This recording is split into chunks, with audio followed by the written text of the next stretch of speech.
request respected Jamil Maqsood, respected Waja Siddique Azad Baloch.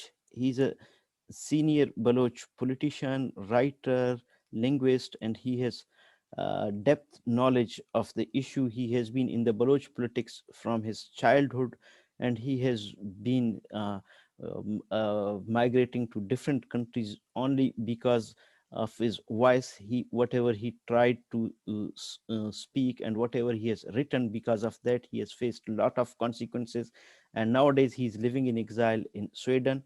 He is the General Secretary of Baloch People's Congress, a Baloch political party. So, respected Waja Siddique Azad, the mic is yours.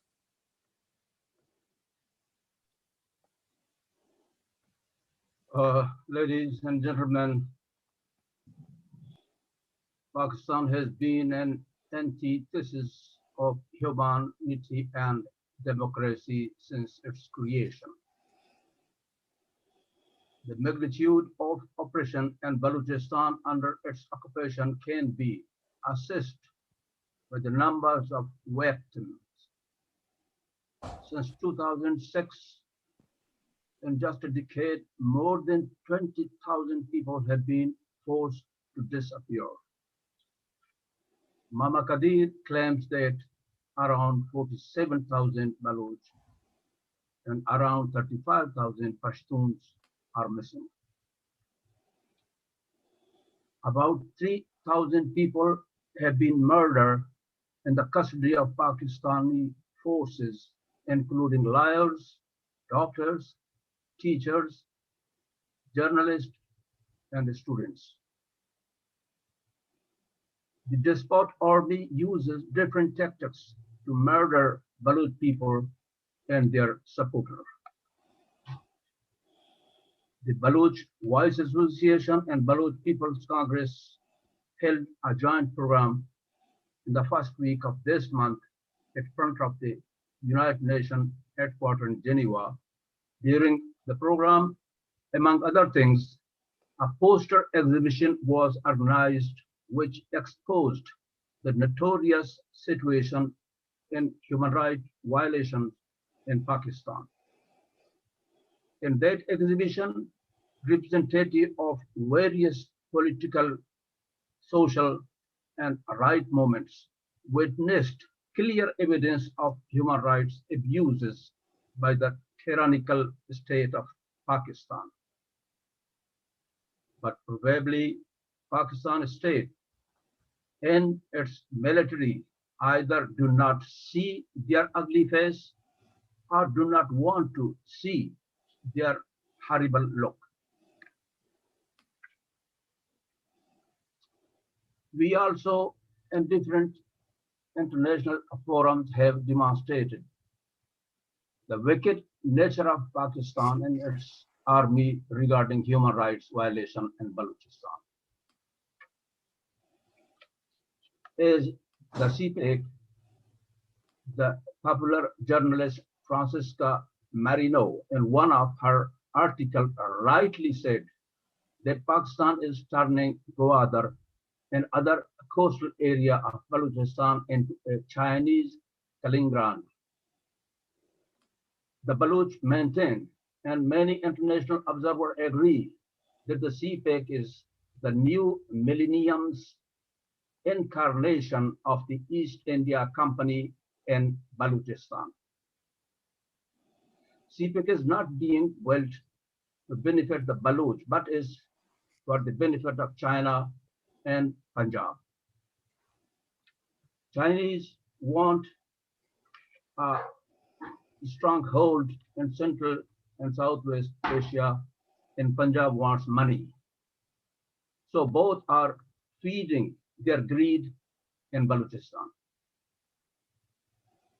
China also has a strategic interest in one. It wants to build 2 naval bases along Balochistan's coastal area and a Chinese city for 500,000 Chinese national, and Gwadar is part of the CPEC. For the Baloch, Beijing has come to symbolize the exploitative practices that have led to the economic and socio-political downgrading of Baloch people. Beijing provides Pakistan's security establishment with surveillance equipments, weapons, and intelligence for use against Baloch people. China's non-democratic regime is pushing Pakistan to increase censorship and surveillance over Baloch citizens. The people of Balochistan are seen living in a military garrison and facing elimination on daily basis. Thousands of people have been forcibly evicted. Hundreds of homes have been burned, and many have disappeared or wiped out for the land needed for the CPEC project.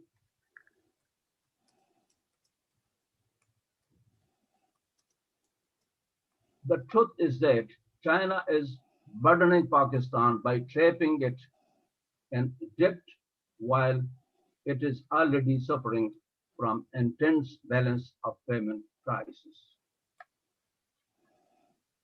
Pakistan makes loud claims about the merit of CPEC for its economy, but trying best to mislead the world with the state propaganda to cover up its negative aspect on Balochistan.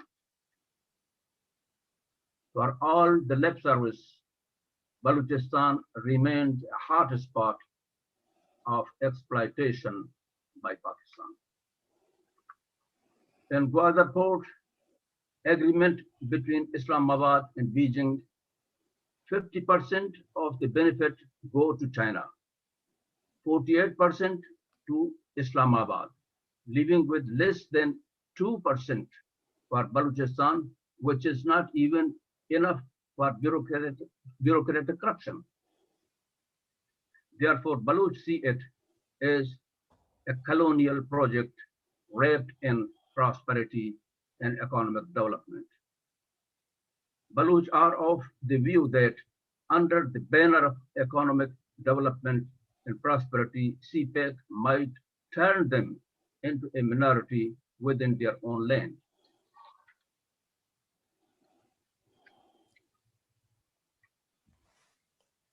As the influx of settlers begin to move into Gwadar and Balochistan as a whole, the native are being ignored when it comes to jobs and other opportunities.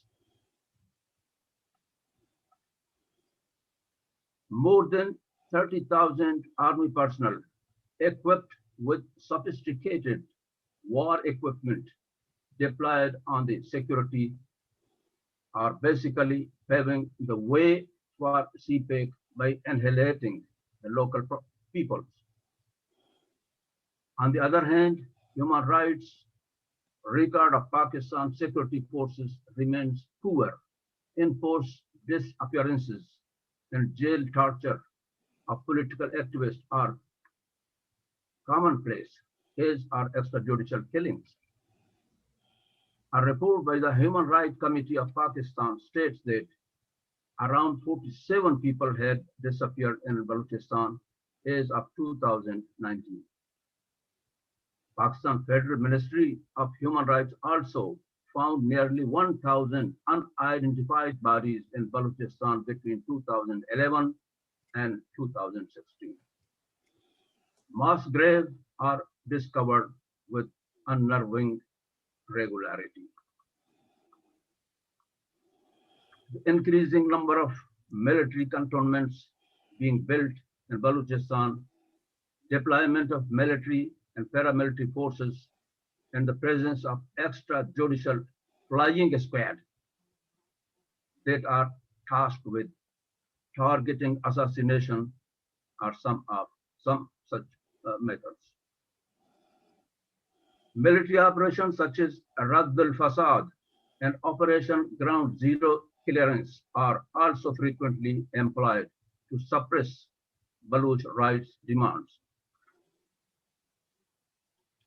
China may develop Gwadar into a military base, as it has in Djibouti.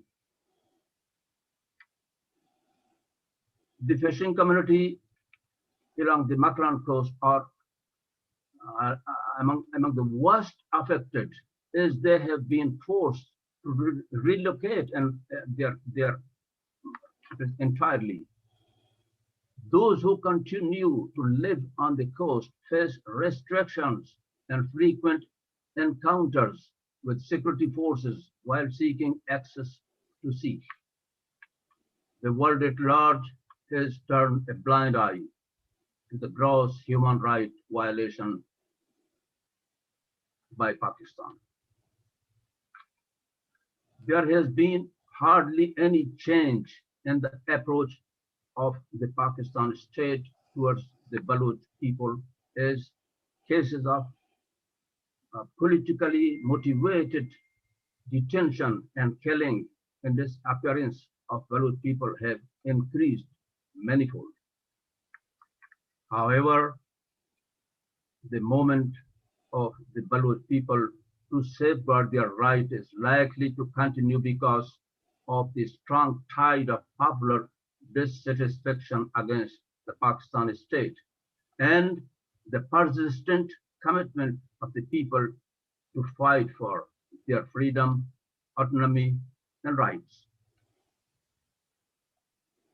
Ladies and gentlemen, I would like to divert your attention to a new conspiratorial uh,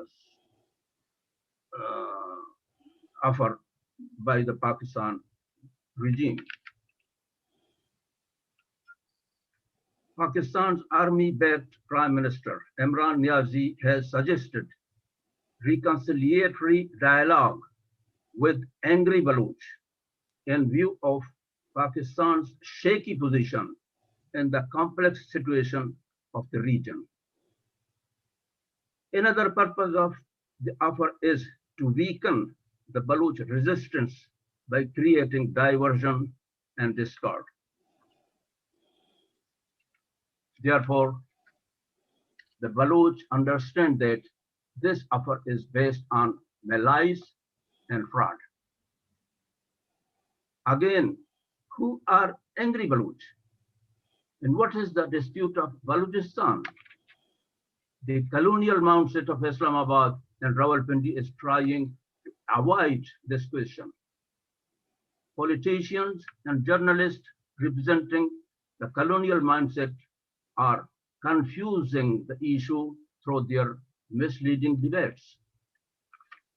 The fact is that Pakistan Army does not shy away from making Balochistan a colony for its oppressive clutches and for looting and plundering in various ways. However, whenever its position becomes weak, it always changes position. Why does not Prime Minister tackle the concerns of his Baloch allies before talking about dialogues with the angry Baloch? The whole world knows that hundreds of teachers, doctors, and human rights activists were publicly assassinated by army because they supported demands for Baloch rights. Thousands of Baloch political activists, students, teachers, and journalists are missing because they were active for the constitutional right and recovery of their homeland. Students are disappeared from hostel rooms on the campuses of Balochistan universities, and their bodies are later found in the deserts. Why Pakistan authorities not protecting those peaceful Baloch citizens, teachers, lawyers, and journalists who are abiding by the Pakistani constitution? Ladies and gentlemen, Balochistan dispute cannot be resolved without the consent of the people of Balochistan. The real issue is the right to rule their land and get rid of the occupying forces. Let's go back to the forgotten pages of history. On 14th July 1947, when 38th Parliament of the United Kingdom was debating the Indian Independence Bill, only one man among 640 MPs could foresee the future. Sir Godfrey Nicholson, a Conservative MP from Farnham, warned the House that if Balochistan does not wish to join Pakistan, nothing in the world can save it from being forced to join Pakistan if the bill passes in its present form. And that is a serious matter. He was raising the concern on the bill's clause number 2, which read British Balochistan would be incorporated into the newly established domain that is Pakistan. In the Treaty of 1854 and again in 1876, it was agreed between the state of Balochistan and Britain that certain Baloch areas would be used by the British Raj for strategic purposes, and in return, Britain would defend Balochistan from external threats. The Indian Independence Act was passed on 18th July 1947. After 17 days, on 4 August 1947, Mr. Ali Jinnah is the founder of Pakistan, signed the standstill agreement with Balochistan's king, Mir Ahmad Yar Khan, where Jinnah recognized Balochistan's independence and agreed to seek legal opinion on the issue of leased areas called British Balochistan. However, legal opinion was never sought, and British Balochistan was incorporated into Pakistan against all international laws and treaties. Balochistan, invaded by Pakistan in April 1948, emerged into Pakistan on gunpoint. British did not keep their promise as agreed in the treaty. Instead, the invading Pakistan army was led by a British general, Sir Frank Massary. Balochistan was betrayed and was forced to join Pakistan. Hence, Sir Geoffrey Nicholas' prophecy turned out to be true. And now, if the Pakistani army and its political government serious to any dialogue, then negotiation should be based on the communique of August 11, 1947, signed by Viceroy is the Crown's representative, Mr. Ali Jinnah, and the Khan of Kalad, the King of Balochistan. In this communique, Mr. Ali Jinnah was to settle Pakistan's foreign affairs, defense, and trade relations with the sovereign state of Balochistan, which was later violated by a military invasion. Since then, military aggression and breach of promise have continued till this day. Let the talks should start from that agreement, followed by immediate withdrawal of the occupying forces from the Baloch territory, informing a regulatory process of returning the looted asset of Balochistan by Punjab Army during 70 years of occupation. It should be noted that No other arrangement is acceptable for the Baloch people of Balochistan. Thank you very much.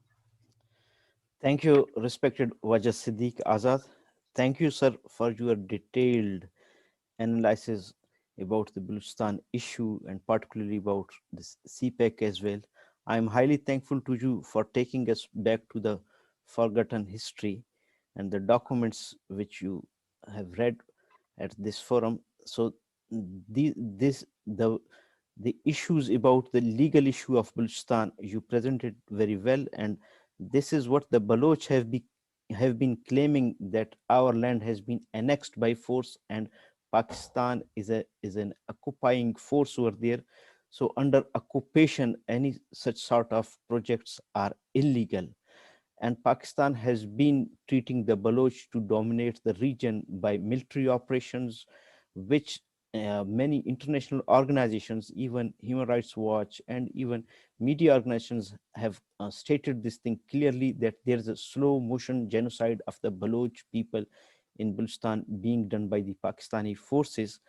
And UN, have specific conventions, particularly about the demographic changes. So, with respect to that, any project which uh, has an impact on the demography of a region, so that is not allowed as per UN conventions and even as per international laws and treaties. So this is what the Baloch people have been facing, that they are facing slow motion genocide, and on the other side, Pakistan and China have a plan to change the demography of that region by bringing the Chinese workers to Gwadar. And this is what I have said, that CPAC has a plan for building, and the constructions are already started for 500,000 houses for the only for the Chinese people. And Baloch have a concern that tomorrow Punjabis and other people, they will also come to Balochistan. So there is a high concern of demographic changes. So UN has to look into this issue, the issue of legal aspects of the CPEC and the legal issue aspect of the Balochistan, how Balochistan became a part of Pakistan, and what sort of concerns the people are showing. So all these are under the UN mandate. So UN has a responsibility, and UN treaty bodies, UN reporters, they have a responsibility to report all these things. Thank you, sir, for your great and detailed input. I